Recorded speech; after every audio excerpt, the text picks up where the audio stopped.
욥기 32장. 엘리후의 발언. 욥이 끝내 자기가 옳다고 주장하므로 이 세 사람은 욥을 설득하려고 하던 노력을 그만두었다.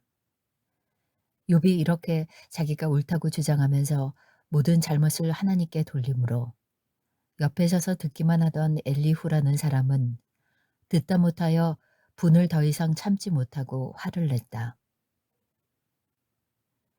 엘리후는 람족 속에 속하는 부수 사람 바라겔의 아들이다. 엘리후는 또 욥의 세 친구에게도 화를 냈다. 그 세 친구는 욥을 정죄하려고만 했지 욥이 하는 말에 변변한 대답을 하지 못하였기 때문이다. 그들 가운데서 엘리후가 가장 젊은 사람이므로 그는 다른 사람들이 말을 끝낼 때까지 기다려야만 하였다. 그런데 그 세 사람이 모두 욥에게 대답을 제대로 하지 못하였으므로 그는 화가 났다. 부수 사람 바라겔의 아들 엘리후가 말하였다. 엘리후의 말. 나는 어리고 세 분께서는 이미 연로하십니다. 그래서 나는 어른들께 선뜻 나서서 내 견해를 밝히기를 망설였습니다. 나는 듣기만 하겠다고 생각하였습니다.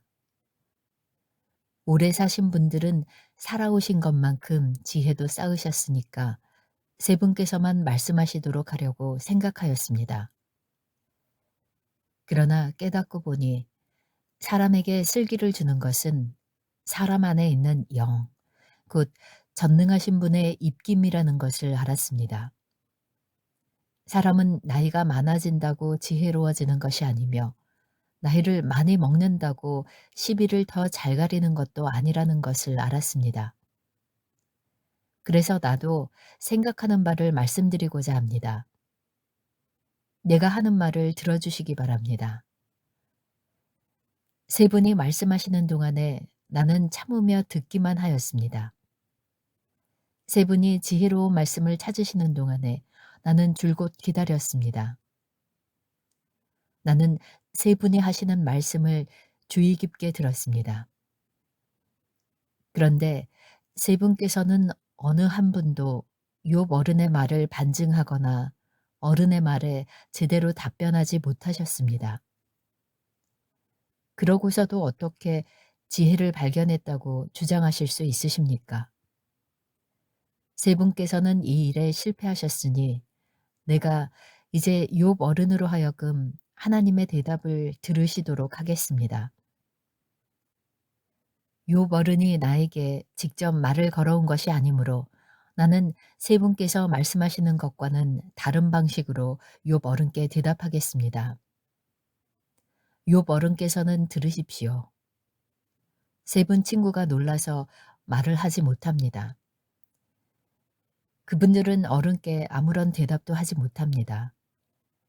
그런데도 내가 그들이 입을 다물 때까지 기다려야 합니까? 이제 그들은 할 말도 없으면서 그냥 서 있기만 합니다. 그럴 수 없습니다. 이제는 내가 대답하겠습니다. 내가 생각한 바를 말씀드리겠습니다. 이제는 더 이상 기다릴 수 없고 말을 참을 수도 없습니다. 말할 기회를 얻지 못하면 새술이 가득 담긴 포도주 부대가 터지듯이 내 가슴이 터져버릴 것 같습니다. 참을 수 없습니다. 말을 해야 하겠습니다. 이 논쟁에서 어느 누구 편을 들 생각은 없습니다. 또 누구에게 듣기 좋은 말로 아첨할 생각도 없습니다. 본래 나는 아첨할 줄도 모르지만 나를 지으신 분이 지체하지 않고 나를 데려가실까 두려워서도 그럴 수는 없습니다. 욥기 33장. 엘리후가 욥에게 하는 말. 욥 어른은 부디 내가 하는 말을 잘 들어주시기 바랍니다. 내가 하는 말 한마디 한마디에 귀를 기울여 주시기 바랍니다. 이제 내 마음속에 있는 것을 말할 준비가 되었습니다. 내 입속에서 혀가 말을 합니다. 나는 지금 진지하게 말하고 있습니다. 나는 진실을 말하려고 합니다. 하나님의 영이 나를 만드시고 전능하신 분의 입김이 내게 생명을 주셨습니다. 대답하실 수 있으면 대답해 보시기 바랍니다. 토론할 준비를 하고 나서시기를 바랍니다. 보십시오. 하나님이 보시기에는 어른이나 나나 똑같습니다. 우리는 모두 흙으로 지음을 받았습니다.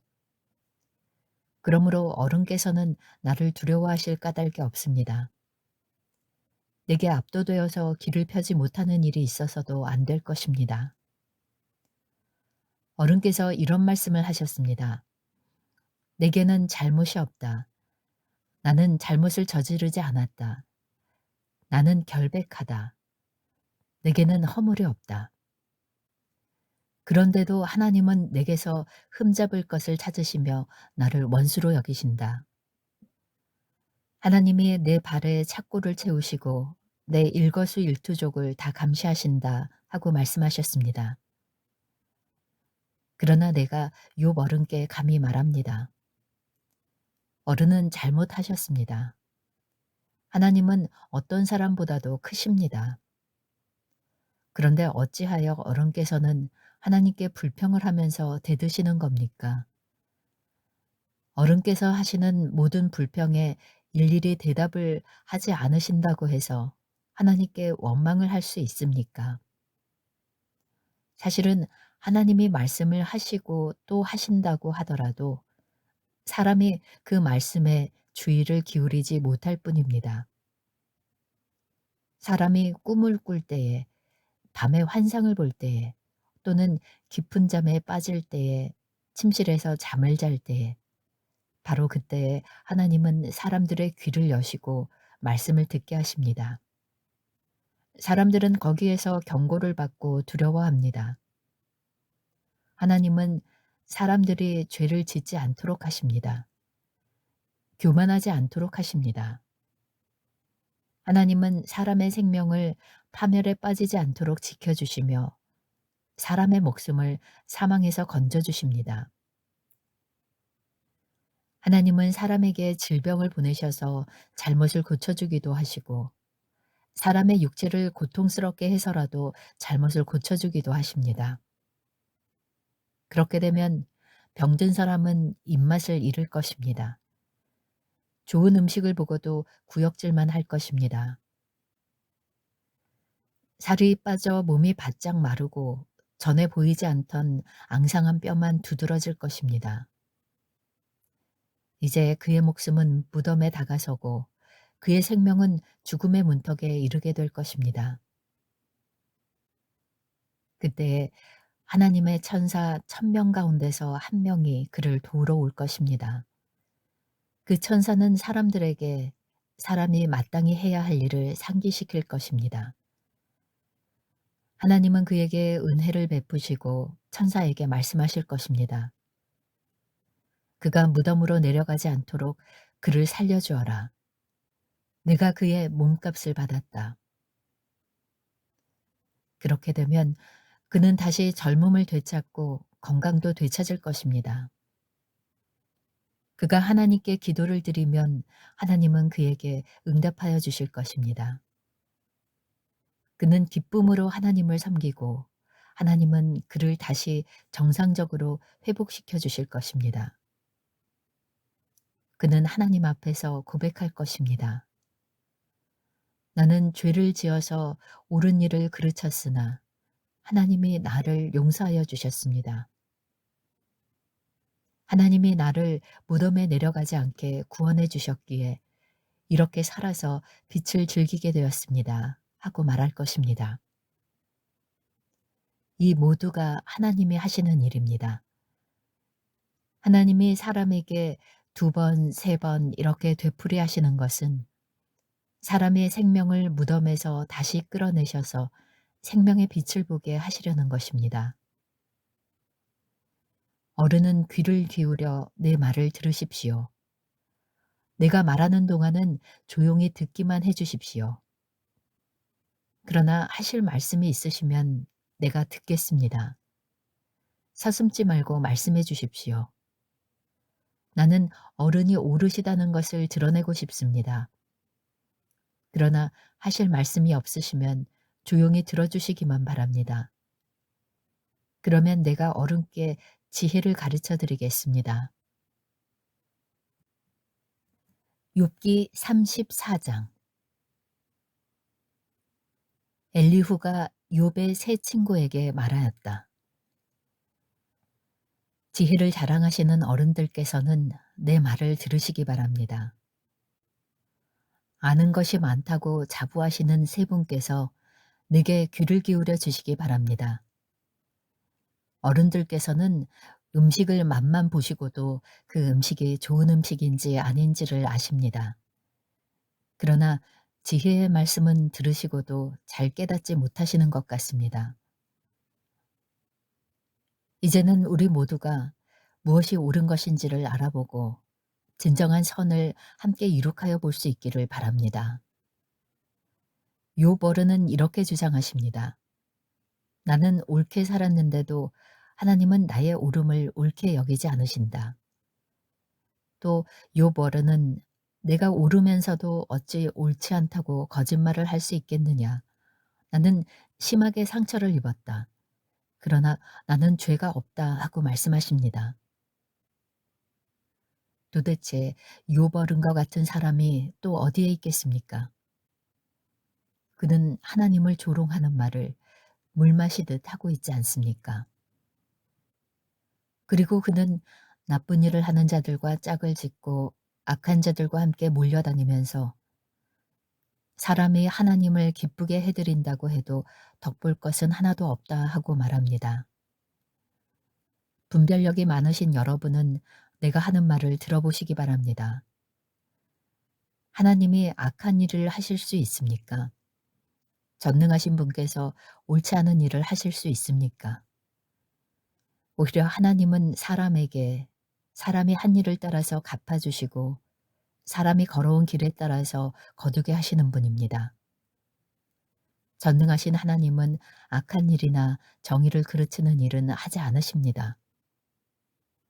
어느 누가 하나님께 땅을 주관하는 정권을 주기라도 하였습니까?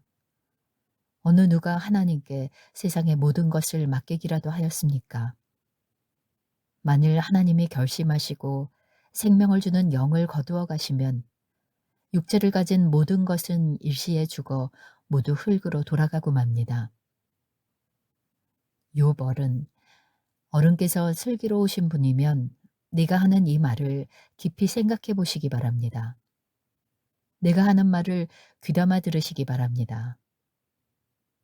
욥 어른은 아직도 의로우신 하나님을 비난하십니까? 하나님이 정의를 싫어하신다고 생각하십니까? 하나님만은 왕을 보시고서 너는 쓸모없는 인간이다 하실 수 있고 높은 사람을 보시고서도 너는 악하다 하실 수 있지 않습니까? 하나님은 통치자의 편을 들지도 않으시고 부자라고 하여 가난한 사람보다 더 우대해 주지도 않으십니다. 하나님이 손수 이 사람들을 지으셨기 때문입니다. 사람은 삽시간에 아니 한밤중이라도 죽습니다. 하나님이 사람을 치시면 사람은 죽습니다. 아무리 힘센 것이라고 하더라도 하나님은 그것을 간단히 죽이실 수 있습니다. 참으로 하나님의 눈은 사람의 일거수일투족을 살피시며 그의 발걸음을 낱낱이 지켜보고 계십니다. 악한 일을 하는 자들이 하나님을 피하여 숨을 곳은 없습니다. 흑암 속에도 숨을 곳이 없고 죽음의 그늘이 드리운 곳에도 숨을 곳은 없습니다. 사람이 언제 하나님 앞으로 심판을 받으러 가게 되는지 그 시간을 하나님은 특별히 정해주지 않으십니다. 하나님은 집권자를 바꾸실 때에도 이를 미리 조사하지 않으십니다. 하나님은 그들의 한 일을 너무나도 잘 아시기 때문입니다. 하나님이 그들을 하룻밤에 다 뒤엎으시니 그들이 일시에 쓰러집니다. 하나님은 사람들이 보는 곳에서 악인들을 처벌하십니다. 그들이 하나님을 따르던 길에서 벗어나고 하나님이 지시하시는 어느 길로도 가지 않기 때문입니다. 그래서 가난한 사람들의 하소연이 하나님께 다다르고 살기 어려운 사람들의 부르짖음이 그분께 들리는 것입니다. 그러나 하나님이 침묵하신다고 하여 누가 감히 하나님을 비난할 수 있겠습니까? 하나님이 숨으신다고 하여 누가 그분을 비판할 수 있겠습니까? 경건하지 못한 사람을 왕으로 삼아서 고집센 민족과 백성을 다스리게 하신들 누가 하나님께 항의할 수 있겠습니까? 욥 어른은 하나님께 죄를 고백하고서 다시는 죄를 짓지 않겠다고 약속하신 적이 있으십니까? 잘못이 무엇인지를 일러달라고 하나님께 요구하시면서 다시는 악한 일을 저지르지 않겠다고 약속하신 적이 있으십니까? 어른은 하나님이 하시는 것을 반대하시면서도 어른께서 원하시는 것을 하나님이 해 주실 것이라고 기대하십니까? 물론 결정은 어른께서 하실 일이고 내가 할 일이 아니지만 지금 생각하고 계신 것을 말씀해 주시기 바랍니다. 분별력이 있는 사람이면 내 말에 분명히 동의할 것입니다. 내 말을 들었으니 지혜가 있는 사람이면 욥 어른이 알지도 못하면서 말을 하고 기껏 한 말도 모두 뜻없는 말뿐이었다는 것을 알 수 있을 것입니다. 욥 어른이 한 말을 세 분은 곰곰이 생각해 보시기 바랍니다. 세 분께서는 그가 말하는 것이 악한 자와 같다는 것을 아시게 될 것입니다. 욥 어른은 자신이 지은 죄에다가 반역까지 더하였으며 우리가 보는 앞에서도 하나님을 모독하였습니다.